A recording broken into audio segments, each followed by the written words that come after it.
প্রশ্ন, যে ব্যক্তি কোরবানির দিনগুলোতে মুসাফির থাকবে তার উপর কি কোরবানি ওয়াজিব? প্রশ্ন, নাবালকের পক্ষ থেকে অভিভাবক কোরবানি যদি দেয় আদায় হবে কিনা? দরিদ্র ব্যক্তির উপর কোরবানি ওয়াজিব নয়, তারপরেও যদি সে কোরবানির নিয়তে কোনো পশু ক্রয় করে সেক্ষেত্রে কি ওয়াজিব? প্রশ্ন, কেউ যদি কোরবানির দিনগুলোতে কোরবানি দিতে না পারে কি করণীয়? মন দিয়ে শুনেন। রাতে কোরবানি করা যাবে কিনা? রাতে কোন কোন পশু দ্বারা কোরবানি করা যাবে? প্রশ্ন, কার উপর কোরবানি ওয়াজিব?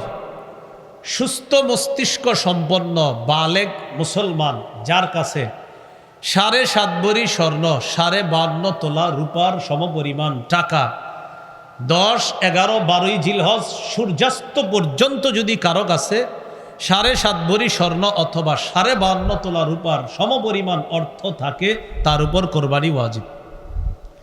সুস্থ মস্তিষ্ক সম্পন্ন বালেগ যার কাছে 10 জিলহজ, 11 জিলহজ, 12 জিলহজ সূর্যাস্তের আগ পর্যন্ত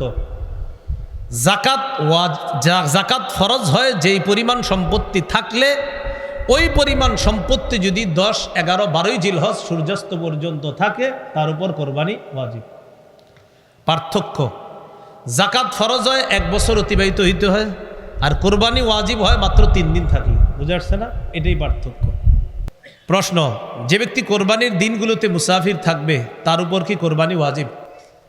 48 মাইল অথবা 78 কিলোমিটার, 48 মাইল অথবা 78 কিলোমিটার এই পরিমাণ দূরত্বে যাওয়ার নিয়ত করে কেউ মুসাফির হয়েছে আপনার, এই মুসাফিরের উপর কোরবানি ওয়াজিব নয়।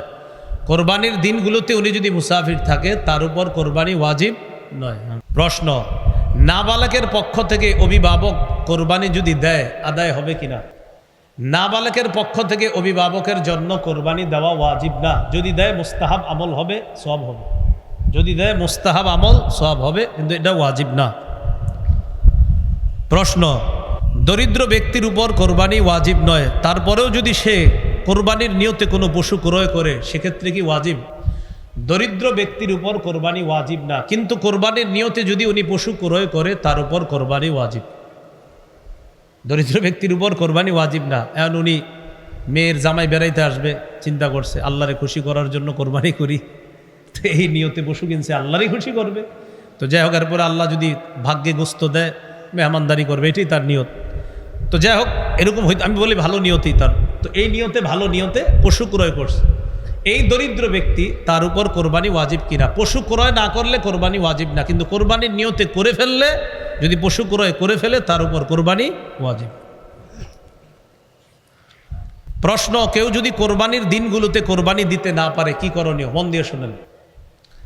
10, 11, 12 জিলহজ সূর্যাস্তের আগ পর্যন্ত কেউ যদি কোরবানি দিতে না পারে কি করণীয়? খুব ভালো করে আমার দিকে তাকান, তাহলে বুঝবেন।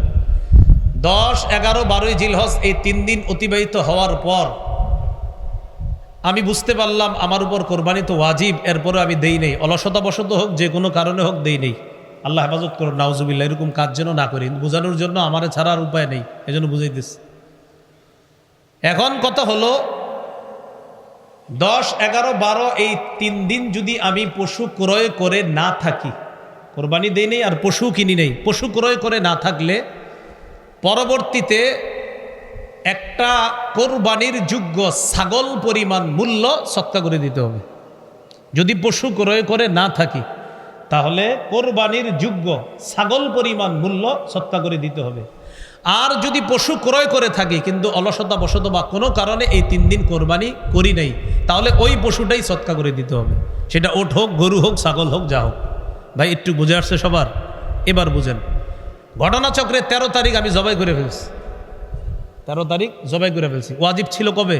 10, 11, 12, এখন 13 তারিখ জবাই করছি। যদি জবাই করে থাকি তাহলে ওই গোস্তটা সৎকা করে দিতে হবে। জবাই করা ঠিক হয় নাই আমার, কিন্তু জবাই করে ফেললে গোস্তটা সৎকা করে দিতে হবে। এই মাসালাটা কি সবাই বুঝছেন? এই দিক থেকে জি বলে নাই। আমি আবার বলছি, আব্দুর রহমান নামে একজন, তার উপর কোরবানি ওয়াজিব। 10, 11, 12 এই 3 দিন কোরবানি দেয় নেই। এখন যদি সে পশু ক্রয় করে না থাকে তাহলে পরবর্তীতে কোরবানির যোগ্য একটা ছাগল পরিমাণ মূল্য সৎকা করে দিতে হবে। আর যদি পশু ক্রয় করে থাকে তো ওই পশুটাকেই সৎকা করে দিতে হবে। আর যদি সে মাসালা না জানার কারণে ওই পশু জবাই করে থাকে, তাহলে পশুর ওই যে গোস্ত আছে যেগুলা, এগুলো আপনার কি করে দিতে হবে? সদকা করে দিতে হবে। প্রশ্ন, প্রথম দিন থেকে কোরবানি করা কখন থেকে উত্তম? বাস ঈদের নামাজের পর থেকে। আগে আগে ঈদের নামাজ পড়বেন, আগে আগে ঈদের নামাজ পড়ে আগে আগে কোরবানি করবেন, এটাই উত্তম।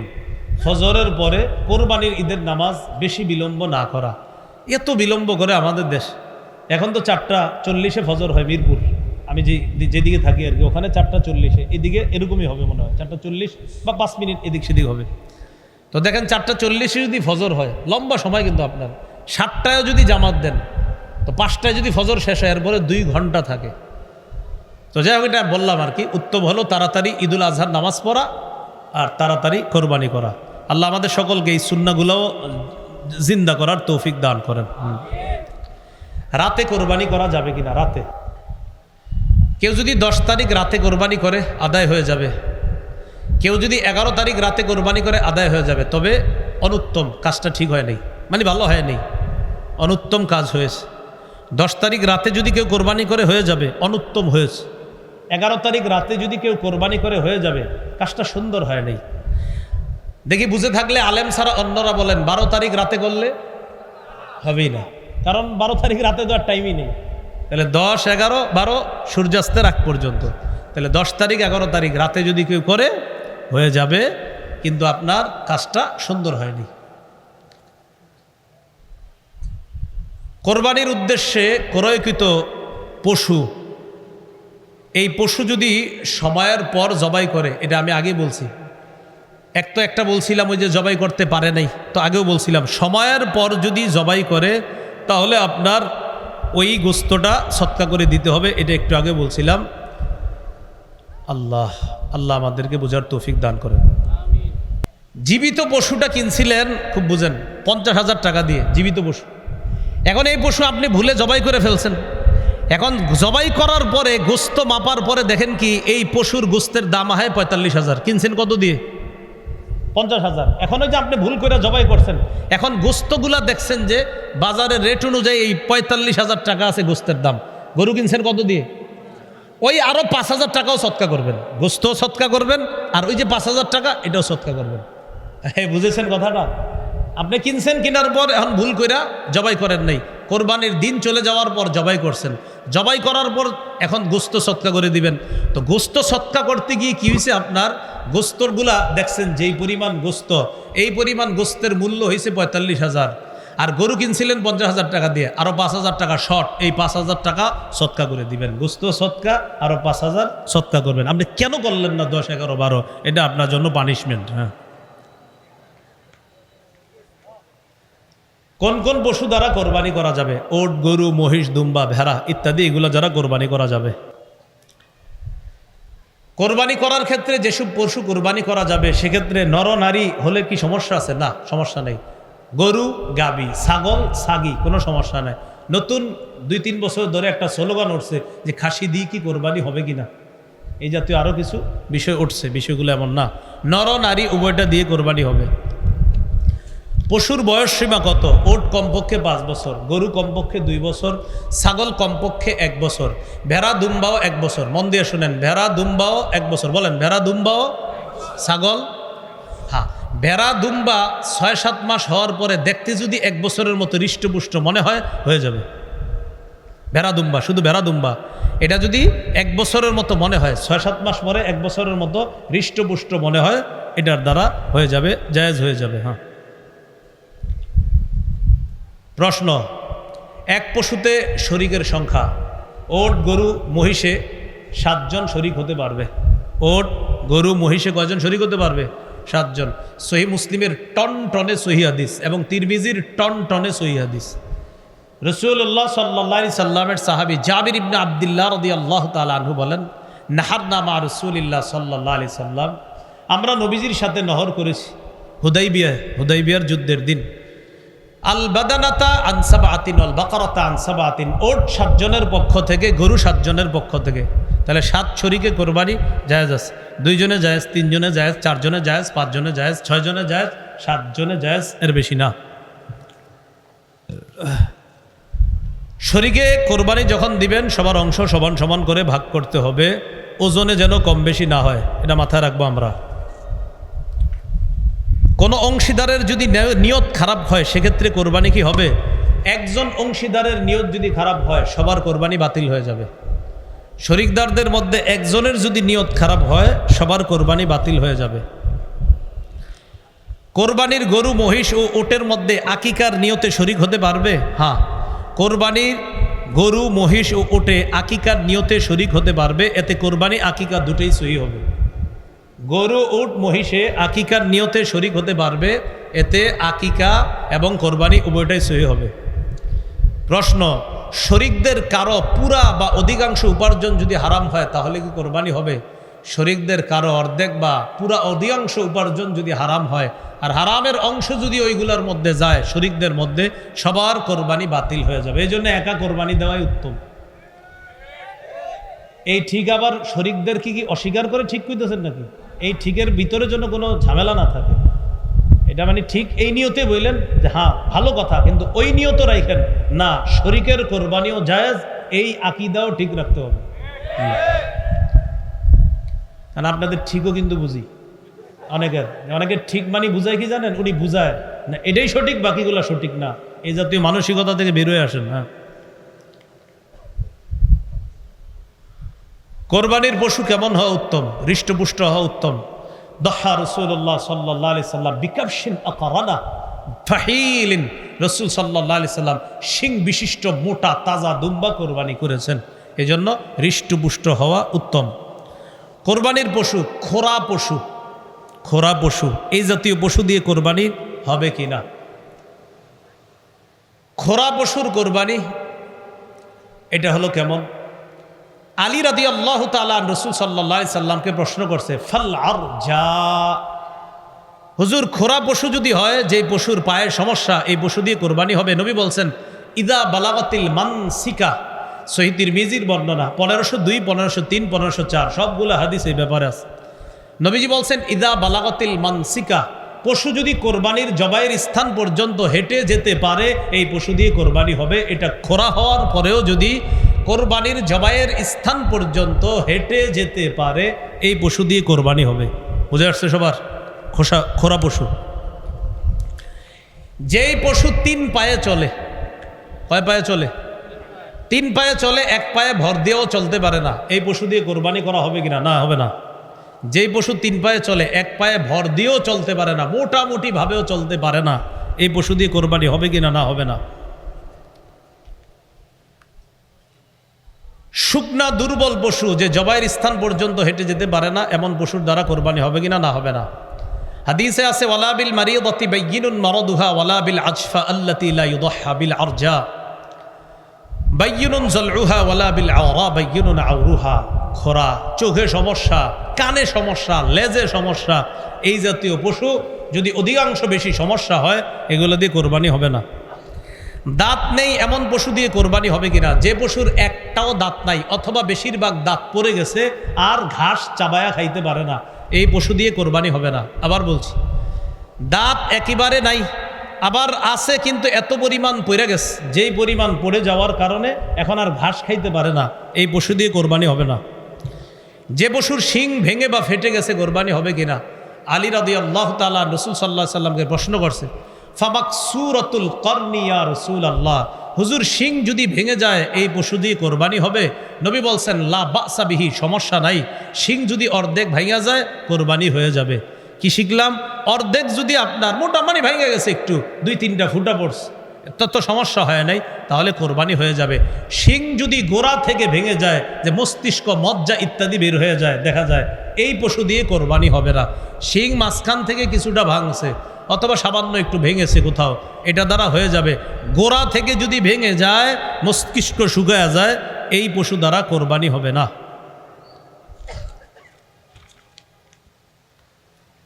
প্রশ্ন, কান কাটা লেজ কাটা পশু দিয়ে কোরবানি হবে কিনা? কি কাটা? কান কাটা, লেজ কাটা। কান যদি অর্ধেকের বেশি কাটা থাকে, লেজ যদি অর্ধেকের বেশি কাটা থাকে, পশু দিয়ে কোরবানি হবে না।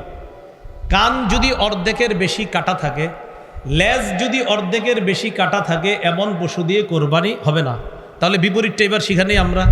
লেজ যদি অর্ধেকের বেশি ভালো থাকে, কান যদি অর্ধেকের বেশি ভালো থাকে, এই পশু দিয়ে কোরবানি হবে। অর্ধেকের বেশি কান ভালো, অর্ধেকের বেশি লেজ ভালো হবে।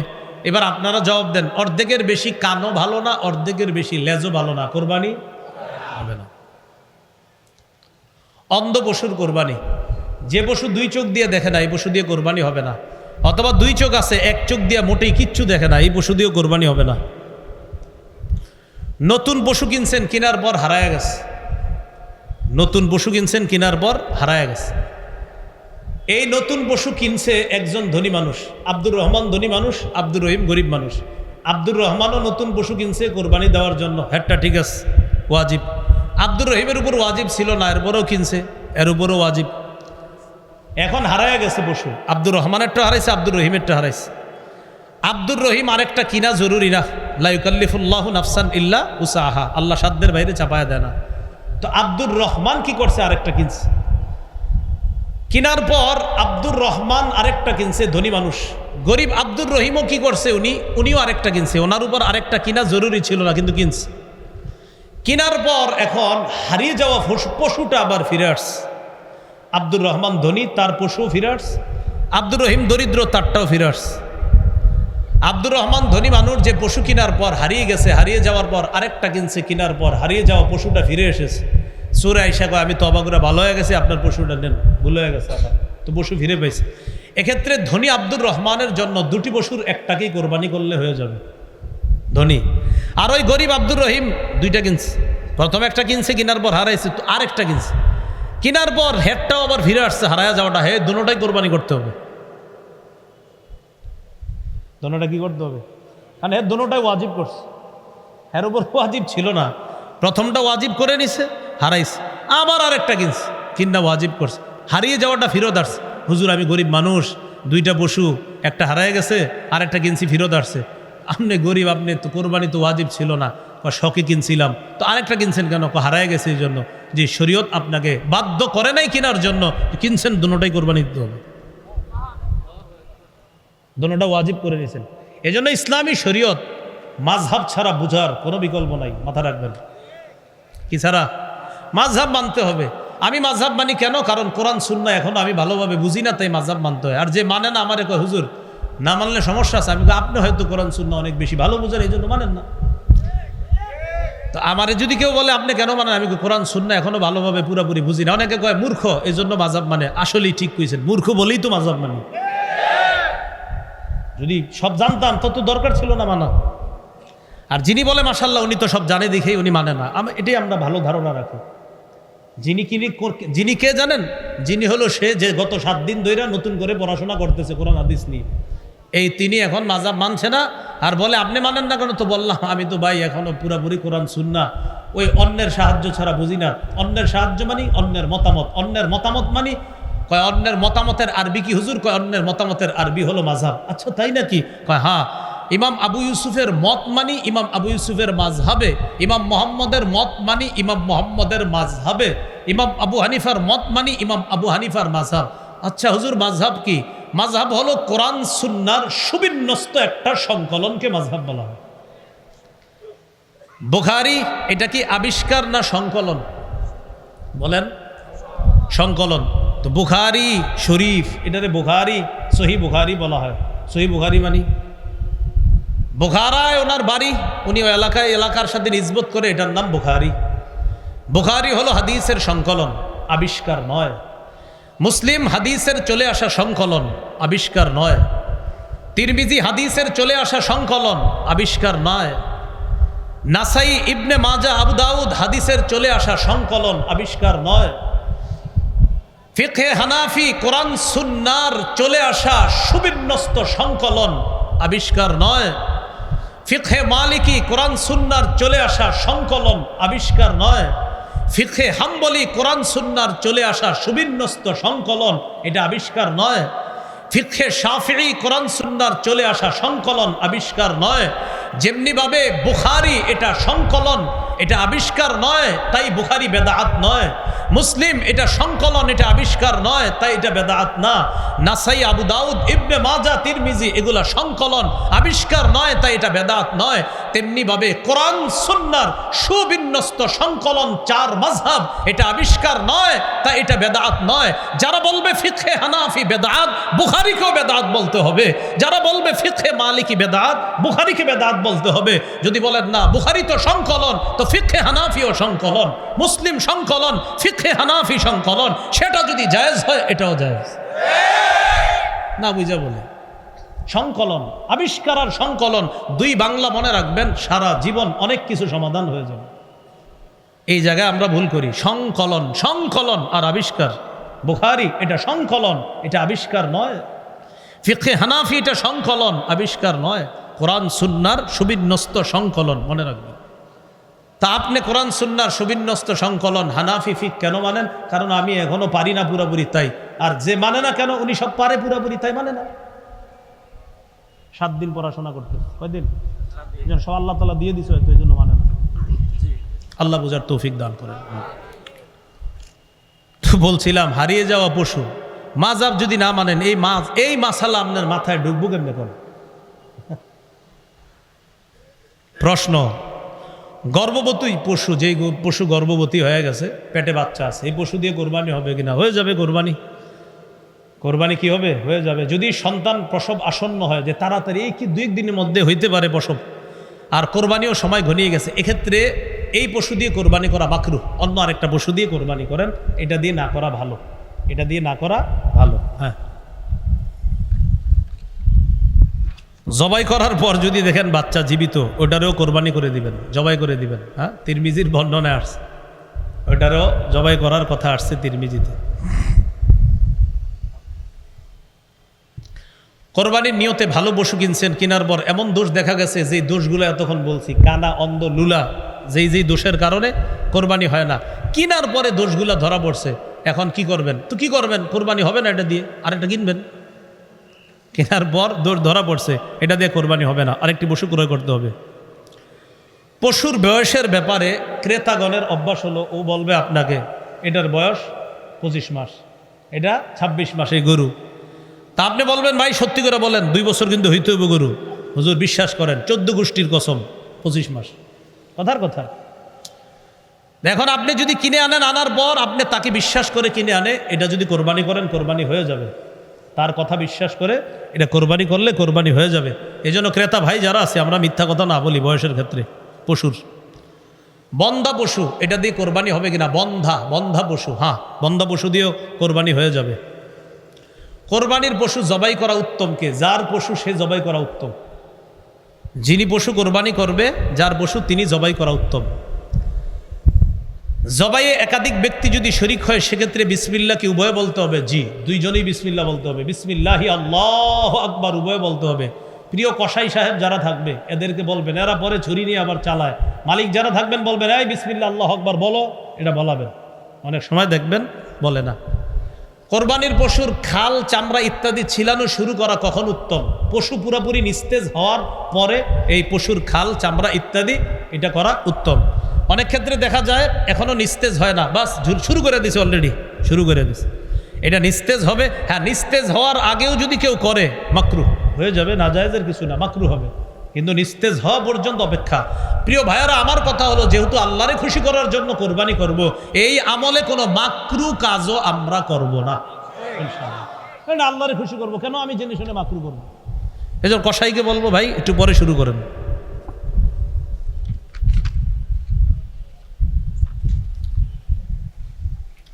কোরবানির পশু দিয়ে জবাইয়ের আগে উপকৃত হওয়া যাবে কিনা? হাল চাষ করা যাবে না।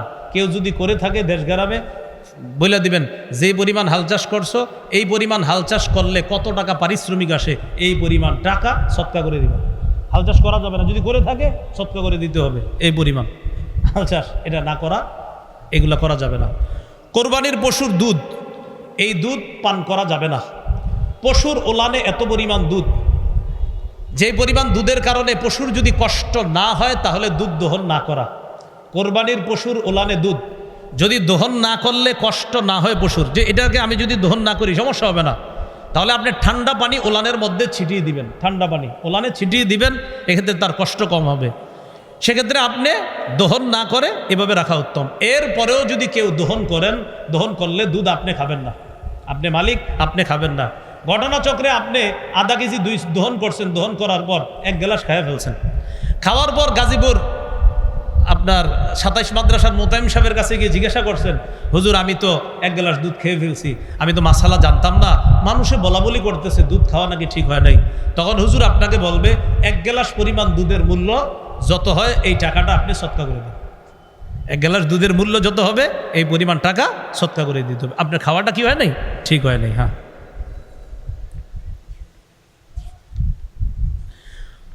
শরিক কয়েকজন মিলে কোরবানি করলে কোনো শরিকের যদি মৃত্যু হয় সেক্ষেত্রে কি করণীয়? মন দিয়ে বুঝেন। 3 জন কোরবানি করবে, 50 50 50, কত হলো? 1.5 লাখ।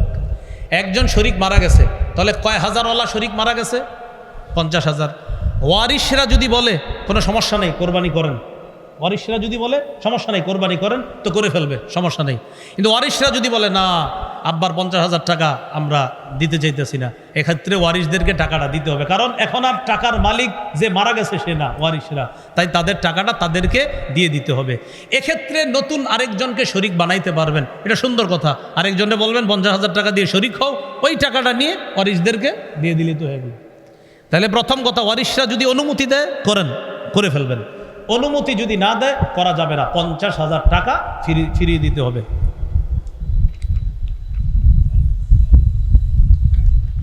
ধনী মানুষ একা পশু ক্রয় করলে পরবর্তীতে অন্য কাউকে শরিক করতে পারবে কিনা? একজন ধনী মানুষ 1 লক্ষ টাকা দিয়ে একটা পশু ক্রয় করছে, পরবর্তীতে চিন্তা করলো আমি আরেকজন একটু শরিক করি, 10 20 হাজার 30 বা যেরকম বারে শরিক করি, করা যাবে কিনা? যাবে। যেই পরিমাণ টাকা দিয়ে শরিক করবেন ওই পরিমাণ টাকা আপনি না খায়া দান করে দিন। হ্যাঁ, বাকি খাইতে পারবেন, পারা যাবে। কারণ 1 লক্ষ টাকা দিয়ে কিনছে, তো একজনে শরিক করছে, যেই পরিমাণ টাকায় শরিক করছেন ওই টাকাটা আপনি নিতে পারবেন, সমস্যা নাই। তো ফুকাহায়ে কেরাম বলে এটা আপনি না নিয়ে এটা দান করে দেন, দান করে দেওয়া ভালো, বাকি নিতে পারবেন। মৃত ব্যক্তির পক্ষ থেকে কোরবানি করা জায়েজ আছে কিনা? জায়েজ আছে। কোরবানির গোশত 3 দিনের বেশি জমিয়ে রাখা যাবে কিনা? জায়েজ আছে। 3 দিনের বেশি জমিয়ে রাখা জায়েজ আছে। কোরবানির পশুর গোশত 3 দিনের বেশি জমিয়ে রাখা জায়েজ আছে। কোরবানির গোশতের 1/3 অংশ গরিব মিসকিনকে, 1/3 অংশ আত্মীয় স্বজনদেরকে, আর 1/3 অংশ নিজে রাখা, এটা কি ওয়াজিব না উত্তম? এটা উত্তম। বলেন এটা কি? 1/3 অংশ গরিবরে দেওয়া উত্তম, 1/3 অংশ আত্মীয় স্বজনকে দেওয়া উত্তম। এটা ওয়াজিব না, এটা উত্তম। কেউ যদি না দেয় তাকে নিন্দা তিরস্কার করা যাবে না। বাকি এক্ষেত্রে আপনাদের উদ্দেশ্যে পরামর্শ হলো কৃপণতা না করে দিয়েন। কেউ যদি না দেয় তাকে তিরস্কার করা যাবে না। তো আমিও তিরস্কার করছি না, বাকি শুধু এটুকু বলছি কৃপণতা না করে গরিবদেরকে দিয়েন, আত্মীয় স্বজনদের কাছেও পাঠায়েন। যদি না পাঠান আপনাকে তিরস্কার করা হবে না। বাকি বলছি আপনি একটু কৃপণতা না করে দিয়েন, আল্লাহ তৌফিক দান করেন। হ্যাঁ, কোরবানির গোশত কখন খাওয়া উত্তম? কোরবানির দিন 10ই জিলহজ যিনি কোরবানি দিবে তিনি সর্বপ্রথম কোরবানির গোশত দিয়ে শুরু করা উত্তম। কোরবানির দিন 10ই জিলহজ যিনি কোরবানি দিবে ওই দিন সর্বপ্রথম কোরবানির গোশত দিয়ে তার খাবার খাওয়াটা উত্তম। এই সুযোগ সুবিধা 11 তারিখ 12 তারিখের জন্য না, এটা শুধু 10 তারিখের জন্য। আবার বলছি, কোরবানি তো 11 তারিখেও হয়, 12 তারিখেও হয়।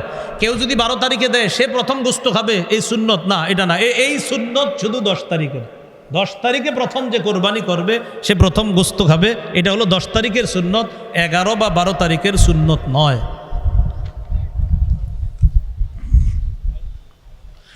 কোরবানির গোশত চর্বি ইত্যাদি বিক্রি করা যাবে কিনা? অনেকে গোশত ইত্যাদির চর্বিটা বিক্রি করে দেয়। গোশত বিক্রি করা যাবে না, চর্বিটা বিক্রি করা। নাউজুবিল্লাহ পড়েন। চর্বি বিক্রি করা যাবে না, গোশত বিক্রি করা যাবে না। কোরবানির চর্বি বিক্রি করা যাবে না, গোশত বিক্রি করা যাবে না। কোরবানির চামড়াটাও বিক্রি না করে মাদ্রাসায় দিয়ে দেন, এতিমদেরকে দিয়ে দেন, অসহায়দেরকে দিয়ে দিবেন। বলেন ইনশাআল্লাহ। কোরবানির পশুর চামড়াটা এটাও বিক্রি করবেন না, এটা দিয়ে দেন, মাদ্রাসাওয়ালাদের কাজে লাগবে, এতিমদের কাজে লাগবে। এক্ষেত্রে একটা কথা, আপনারা অনেক সময় এমন মানসিকতা রাখেন যে ছাত্ররা কোরবানির দিন এখানে দেখেন, অনেক কোটিপতির সন্তানরাও কোরবানির দিন মাদ্রাসায় থাইকা কাজ করে। কোটিপতির সন্তান। তা আপনি কেন মাথায় নেন না? কোটিপতির সন্তানের কি দরকার কোরবানির দিন মাদ্রাসায় থাকা? সেও ইখলাসের সাথে থাকে। কেন? তার অসহায় গরিব ভাইয়েরা আছে মাদ্রাসায়, তাদেরকে খেদমত করার জন্য কোরবানির দিন মাদ্রাসার জন্য কাজ করে। তো এই জন্য আপনারা এটা মাথায় নিয়েন না যে এই পোলাপানগুলা কোরবানির দিন যারা কাজ করে মন থেকে করে। আপনি খোঁজ নিয়ে দেখবেন অনেক সন্তান আছে তার বাবার 30টা 40টা দোকান আছে, যার বাবা 400-500 মণ ধান পায়। সে কেন আছে? সে মহব্বতে আছে, ইখলাসের সাথে আছে, তার দ্বারা মাদ্রাসার কাজ হবে এই জন্য সে আছে, নাহলে তো তার এটা থাকা দরকার না এরকম। তো এই জন্য এটা মাথায় রাখবেন, এটা সত্যিকার অর্থেই এতিমদেরকে তাদের পিছনে খরচ করা হয়।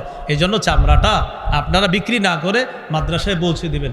আশেপাশের মাদ্রাসার হয়তো পোস্টার অলরেডি আপনাদের বাসার আশেপাশে চলে গেছে, তো আপনার নিকটস্থ মাদ্রাসা যেখানে আছে সেখানে আপনি দিন। তো আমি বলছি আপনি যেখানেই দেন চামড়াটা দিয়ে দেওয়ার চেষ্টা করবেন। বলি ইনশাআল্লাহ, সবাই বলি ইনশাআল্লাহ।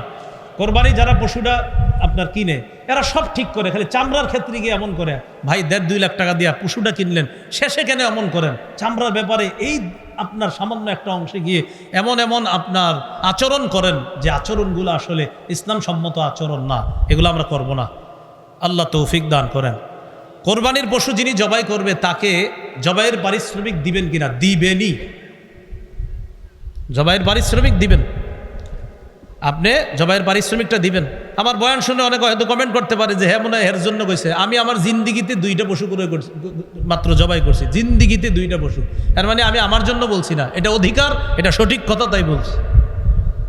কোরবানির পশু যিনি জবাই করবে তাকে পারিশ্রমিক দেবেন, এটা হাতের কষ্ট, এটা জবাই করা অনেক কষ্টের ব্যাপার।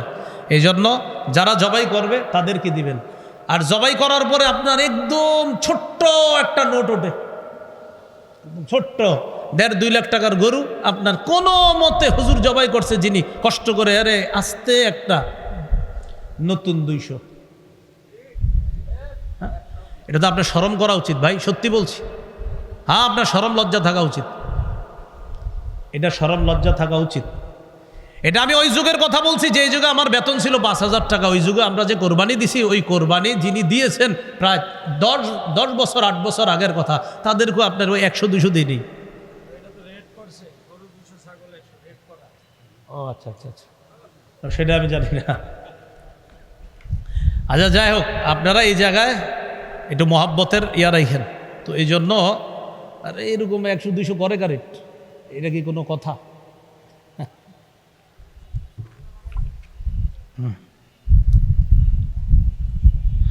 এক পশু অন্য পশুর সামনে জবাই করা এটা ঠিক না। এক পশু অন্য পশুর সামনে জবাই করা ঠিক না।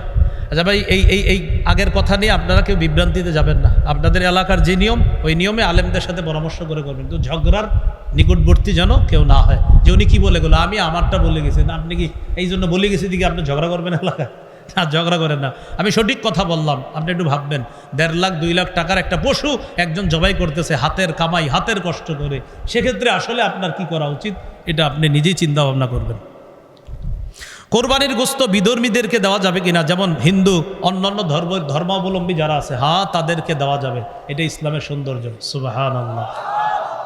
বিধর্মী, অন্যান্য ধর্মাবলম্বী যারা আছে অসহায়, তাদেরকে অবশ্যই দেওয়া যাবে, কোনো সমস্যা নেই। অন্যের উপর ওয়াজিব কোরবানি যদি অন্য কেউ দিতে চায়, 2 ভাই, বড় ভাইয়ের উপর কোরবানি ওয়াজিব, ছোট ভাই পণ্ডিত করে নামাজের পরপর গিয়ে গরু জবাই করে ফেলছে। আব্দুর রহিমের পক্ষ থেকে, জামিলা খাতুনের পক্ষ থেকে, আয়েশা খাদিজার পক্ষ থেকে আল্লাহর নামে জবাই করলাম। কার নামে জবাই? কার পক্ষ থেকে? বান্দার। বলেন কার নামে জবাই? আল্লাহর। বলেন কার নামে জবাই? কার পক্ষ থেকে? বান্দার। বলেন কার নামে জবাই? কার পক্ষ থেকে? এই কথাটা মাথায় রাখবো আমরা ইনশাল্লাহ। এই বিষয়টা গুরুত্ব সহকারে মাথায় নিব। কোরবানি দাতার জন্য নিজের কোরবানির গোস্ত খাওয়া কি মুস্তাহাব? কোরবানি দাতার জন্য নিজের গোস্ত খাওয়া, অনেকের গরুর গোস্ত সমস্যা আছে, খায়েন কোরবানির গোস্ত একটু হইলেও খায়েন, এটা মুস্তাহাব, এই আমলটা করা চাই, এটা সমস্যা নেই, করা যাবে। হাজি সাহেব যারা আছে আপনাদের আত্মীয় স্বজন, তাদের কি মাসালা? এই বিষয়টা ওলামা হজরত হয়তো আলোচনা করে থাকে। এই বিষয়টা একটু গুরুত্বপূর্ণ বিষয়। ওখানে যেটাতে একটা দমের শরিক, আপনার ওখানে দমের শুকর, ওখানে যেটা করে এটা দমের শুকর। হাজি সাহেব যদি মুসাফির না হয়, যিনি হজ করতে গেছে উনি যদি মুসাফির না হয়, ওনার উপর কোরবানি ওয়াজিব। উনি সেটা কি সৌদি আরব দিবে না বাংলাদেশে দিবে এটা তিনি জানেন। মুসাফির যদি হয় তো ওনার উপর কোরবানি ওয়াজিব না। মাথায় রাখবেন, হাজি সাহেব ওখানে যেটা করতেছে এটা দমে শুকর, ওটা করা লাগবে, এটা হজের অংশ। ওখানে যেটা জবাই করে এটা হজের অংশ। এবার আসেন কোরবানির বিষয় কি। কোরবানির বিষয় হলো হাজি সাহেব যদি মুসাফির না হয় তার উপর কোরবানি ওয়াজিব। সেটা সৌদি আরব যদি দিতে চায় তিনি দিতে পারবে, বাংলাদেশে দিতে চাইলে দিতে পারবে। আর যদি তিনি মুসাফির হয় তাহলে তার উপর কোরবানি ওয়াজিব না। এজন্য মুআল্লিম যারা থাকে তারা জানে আমার হাজিরা কি মুসাফির না মুকিম, ওরা ভালো বলতে পারবে। যদি হাজিরা মুকিম হয় তো কিন্তু কোরবানি লাগবে। এই বিষয়টা ওলামা হজরত অনেকে আছেন এখানে, একটু গুরুত্ব সহকারে আলোচনার অনুরোধ রাখছি। এই বিষয়টা অনেকে জানে না হাজি সাহেব, ওনারা মনে করে ওখানে গিয়ে যেটা জবাই করছে ব্যাস হয়ে তো গেছে কোরবানি, এটা অনেকে মনে করে আর কি। আল্লাহ আমাদেরকে বুঝার তৌফিক দান করেন। রাসূলুল্লাহ সাল্লাল্লাহু আলাইহি সাল্লামের পক্ষ থেকে কোরবানি দেওয়া কি উত্তম, বরং এটা সৌভাগ্যের বিষয়, এটা উত্তম, এটা দ্বারা কোরবানি করা এটা উত্তম কাজ। যে যদি করে কোনো সমস্যা নাই, করতে পারবে। কোরবানির চামড়া কোরবানি দাতা নিজেও ব্যবহার করতে পারবে, তবে অন্য কেউ যদি ব্যবহার আপনার অন্য কারো কাছে দিয়ে দেয় সেটা উত্তম। যেটা বললাম ওই যে চামড়াটা আপনি দিয়ে দিবেন, কোনো এতিম অসহায় তাদেরকে দিয়ে দিবেন। কোরবানির গোশত বিক্রি করা যাবে কি না, যিনি কোরবানি দিবে তিনি বিক্রি করাতে পারবেন না। এতিম অসহায় দরিদ্র যারা আছে তারা আপনার তো এটা হলো যারা এতিম অসহায় আছে আপনার তাদেরকে দেওয়ার পরে তারা যদি বিক্রি করে সেটা ভিন্ন কথা, কিন্তু যিনি কোরবানি দিবে তিনি তার কোরবানির গোশত বিক্রি করতে পারবে না। সমাজের গোশত আছে না একটা, এটা কি এদিকেও আছে? সমাজের গোশত একজন লেখছে, তার মানে মনে আছে। আরেকটা বিষয়, লেখছে মানে আপনারা ভুলেও ভবিষ্যতে লেখা দিয়ে না। আমি কিন্তু লেখা দিলে প্রশ্নের উত্তর দেওয়ার মতো সামর্থ্যবান এখনও নাই, এই জন্য তো মাযহাব মানি, আগে তো বলছি। আমাদের শামসুদ্দো আশরাফি সাহেব, রেজাউল করিম আবরার ভাই, লুৎফুর রহমান ফরাইজি সাহেব, মুফতি শফিক কাসেমি হাফিজাহুমুল্লাহ, তারা মাশাআল্লাহ যোগ্যতা রাখে, প্রশ্ন দিবেন সাথে সাথে। আর আমার চোখে আর কি চলতে ফিরতে মুফতি যাকে বাংলাদেশে একমাত্র আমার কাছে মনে হয় তিনি বাস মুফতি দেলোয়ার সাহেব। হজরতরে যেখানে যা জিজ্ঞাসা করবেন আল্লাহ পাক জানে। আমি চিন্তা করি এই মনে হয় হুজুর মনে হয় এটা দিবে না, না সাথে সাথে আস্তে আস্তে একের পর এক বলতেছে অবাক হয়ে তাকায় থাকার মতো। ফতুয়া স্বামী উনি কবে পড়ছে সব সুন্দরভাবে বলতেছে, এটা অমুক জায়গায় আছে, এটা অমুক জায়গায় আছে। হুজুর একদম অদ্বিতীয়। আমি নাউজুবিল্লাহ অন্যদেরকে ছোট করছি না, মানে আমার কাছে হুজুরের অদ্বিতীয় মনে হয়, বিশেষ করে সরাসরি প্রশ্নের উত্তরের ক্ষেত্রে। আমাদের মুফতি দেলোয়ার সাহেব, হযরতের হায়াত আল্লাহ বরকত দান করেন। তো যাই হোক, কোরবানির গোশত আপনার সমাজে দেওয়া বাধ্য না, এটা বাধ্য না। সমাজের যে গোশতটা চায় এটা বাধ্য না, যিনি কোরবানি দিবে তিনি দিতে বাধ্য না। তারপরে এটা মহব্বতের সাথে দিয়ে দিন, যদি দেখেন ঝগড়ার আশঙ্কা হয় দিয়ে দিন, না হয় আপনার নিয়ম করে সমাজ থেকে বাদ, এলাকা থেকে বহিষ্কার করো, বের করে দাও, ঝগড়ার আশঙ্কা হয়। তো এটা হলো বিষয়টা মহব্বতের, আপনার ওই বুঝাই দিবেন সমাজে যারা এগুলা করে যে ভাই বাধ্যবাধকতা করবেন না। মৃত ব্যক্তির পক্ষ থেকে, নামে না, নাম শব্দটা বলবেন না, পক্ষ থেকে, বলছি তো মাসালা গেছে না, মৃত ব্যক্তির পক্ষ থেকে কোরবানি দেওয়া জায়েজ আছে। আজকে এতটুকুই।